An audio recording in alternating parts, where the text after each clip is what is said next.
Je suis contacté un jour par un notaire du Grand Est de la France qui me dit « Alexandre, j'ai un dossier très particulier à vous soumettre ». Il s'agit de la succession d'Henri. Henri, il est né dans les années 40. Il est parti suivre sa famille, vivre en Angleterre, et là-bas, il rencontre Barbara. Barbara est une jeune femme, 19 ans, lui a 20 ans. Ce sont les usages de l'époque, ils se marient quasi immédiatement. Elle, Barbara, a un vrai désir d'enfant. Elle lui en parle assez régulièrement. Et Henri, de son côté, de façon un petit peu fuyante, évite soigneusement le sujet. Et un jour où Barbara s'est absentée de la maison, il en profite pour assembler quelques affaires et l'abandonne sur le champ pour traverser la Manche et s'installer en France. Arrivé là-bas, il s'installe et fait sa vie, rencontre une nouvelle dame avec laquelle il s'établit et il se marie à nouveau. Alors il y a une anomalie dans cette histoire puisque il reste marié avec Barbara, par conséquent il ne peut pas se marier une deuxième fois et pourtant c'est ce qui s'est produit. Avec cette deuxième épouse, Henri est un homme violent. On le sait, c'est un homme qui a un certain amour de la boisson, il lève la main facilement et un jour où la tension est maximale, il la bat plus fort encore et l'assassine. Dans cet instant, alors même qu'il est très clairement établi qu'il est coupable de ce crime, il est malgré tout juridiquement considéré comme l'héritier de cette dame. Quelques mois se passent, l'enquête avance, il est traduit devant une cour d'assises et il est condamné à 20 ans de réclusion criminelle. Alors qu'il a 78 ans maintenant, 18 ans de prison, il meurt à son tour. On découvre à sa mort qu'il a fait un testament dans lequel il écrit « Moi, Henri, je souhaite léguer mon patrimoine, les biens que je possède, à ma deuxième épouse.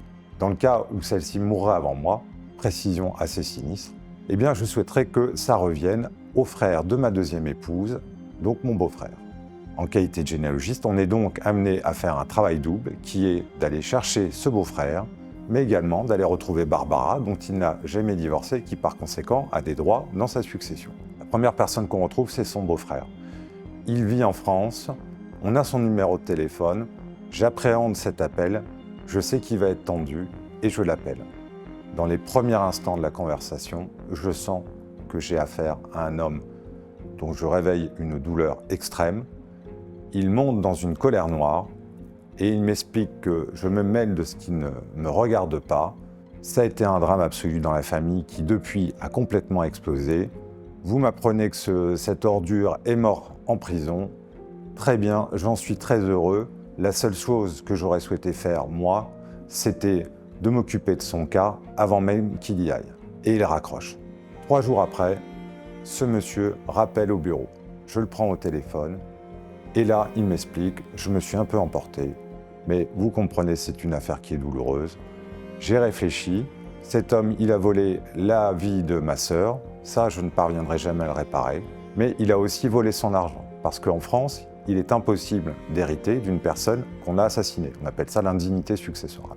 Et par conséquent, cet homme, il a aussi volé l'argent de la famille et il m'a volé moi.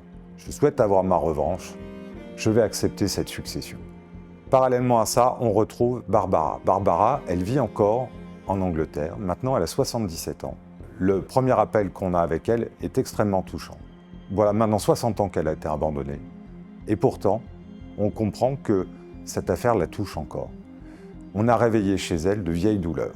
Elle nous explique que j'entends ce que vous me dites, mais c'est très douloureux pour moi d'exhumer cette histoire.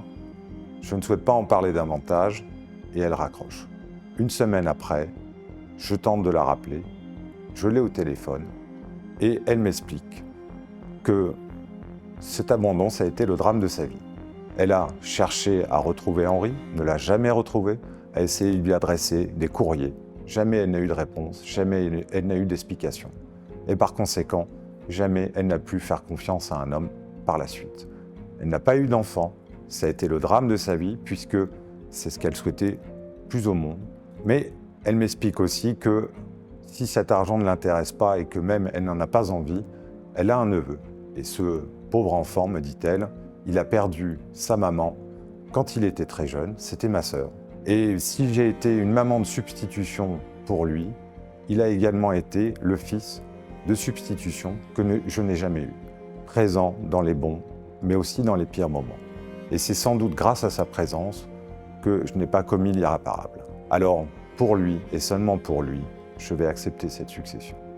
Bien, je dois dire qu'en tant que généalogiste, c'est la première fois en un peu plus de 20 ans que je suis confronté à un cas où des personnes ont une haine incommensurable vis-à-vis de la personne dont ils héritent, mais pour des raisons tout à fait compréhensibles et personnelles, en acceptent la succession.